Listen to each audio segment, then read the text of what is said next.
नमस्कार दोस्तों आज हम आपके साथ श्रीमद् भगवत गीता के अध्याय नंबर 2 के श्लोक नंबर 39, श्लोक नंबर 40, श्लोक नंबर 41, श्लोक नंबर 42, श्लोक नंबर 43 और श्लोक नंबर 44 पर ज्ञान की चर्चा करते हुए ये बात स्पष्ट करने की पूरी कोशिश करेंगे कि अभी तक तो भगवान अर्जुन को जो भी डायरेक्शन या ज्ञान दे रहे थे वो ज्ञान योग के विषय में ही थी, परंतु अब बात उस ज्ञान को कर्म में लगाकर कर्म योग के आचरण द्वारा कैसे वो भयंकर पाप कर्म करने से छूट जाएगा, उस बात के ऊपर आज वर्णन है। और साथ ही साथ जब धर्म की राह पर चलकर हम कोई भी कर्म योग युक्त होकर करते हैं तो उस साधना द्वारा साधक महान मृत्यु के डर से भी मुक्त हो जाता है, ये बात भी बताई है। तो आइए अब हम बात करते हैं गीता में वर्णित इन सभी 6 श्लोकों का यथार्थ भाव समझने की।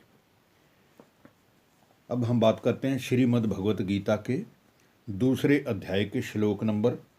39 की, जिसमें भगवान अर्जुन को कहते हैं, ईशा ते तेय विहिता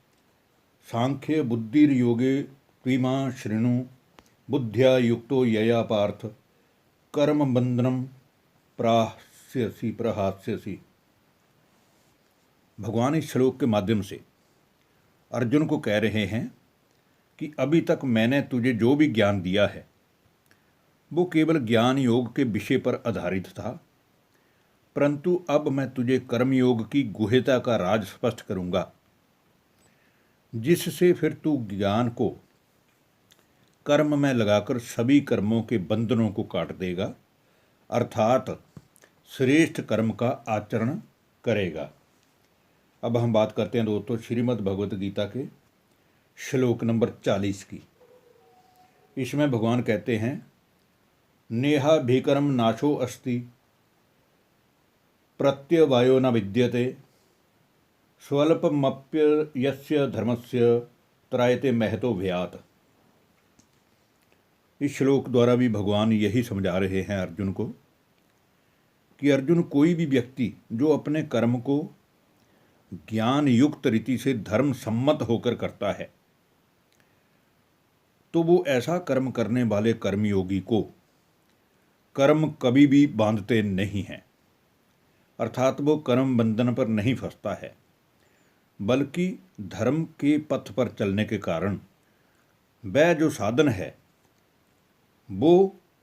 उस साधक की जन्म मृत्यु रूपी महान भय से भी रक्षा करता है। तो बताया गया है कि धर्म और सच्चाई के रास्ते पर चलने वाला जो इंसान है, जो मनुष्य है, जो साधक है, वो कभी भी मृत्यु के भय से डरता नहीं है, क्योंकि वो सच्चाई और धर्म के पथ पर रहता है।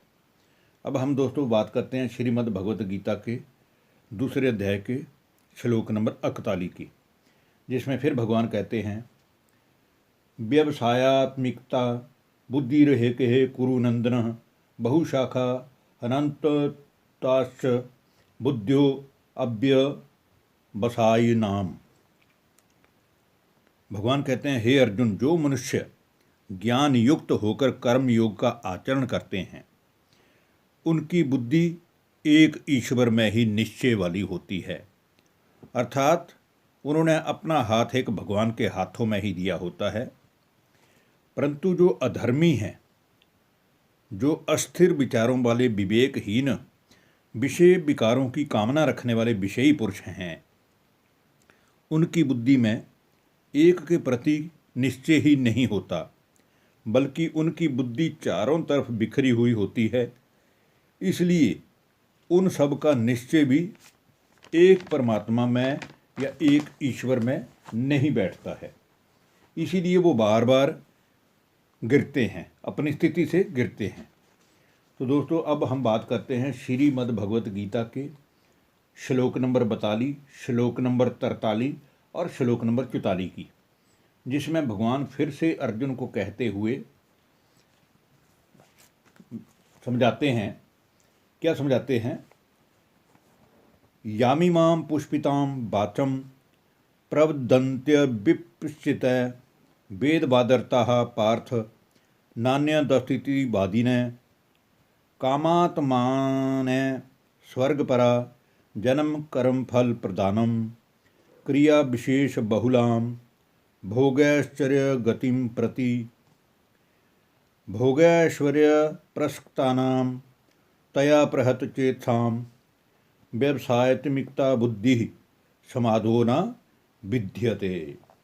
अब इन तीनों श्लोकों का अर्थ करते हुए हम ये समझेंगे कि इनमें रहस्य क्या है, जो स्पष्ट करने के लिए भगवान ने अर्जुन को बड़ी स्पष्ट रीति से इन श्लोकों का अर्थ समझाया है। भगवान कहते हैं कि इन तीनों श्लोकों का रहस्य ये है कि हे अर्जुन, ये जो भी मनुष्य वेदों शास्त्रों में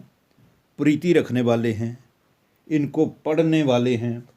परंतु विषय वासनाओं में और विषय भोगनों में निरंतर व्यस्त हैं और उन्हें यही लगता है कि ये विषय भोगना का रस ही स्वर्ग योग्य पदार्थ है, इससे बढ़कर दुनिया में कोई भी और सुख नहीं है, और जिसकी प्राप्ति के लिए वो पुरुष उचित या अनुचित कोई भी प्रयास करते हैं। वो समझते हैं कि यही स्वर्ग की वो अहम सुख देने वाली वस्तु है, जिसमें स्वर्ग का सारा सुख समाया हुआ है। वे दिखावे वाली वाणी से शोभा भरे बोल बोलते हैं, परंतु वास्तव में उन अज्ञानी व दिखावा पसंद लोगों का मुख्य मकसद तो कैसे भी करके विषय भोगों की प्राप्ति में रत रहना ही होता है। ये वह लोग हैं जिनकी विषय भोगना में व्यस्त रहते रहते अर्जुन बुद्धि ही मारी गई है, क्योंकि इनकी नज़रों में नारी का कोई सम्मान नहीं होता। इनके लिए नारी एक विषय भोगना की वस्तु है,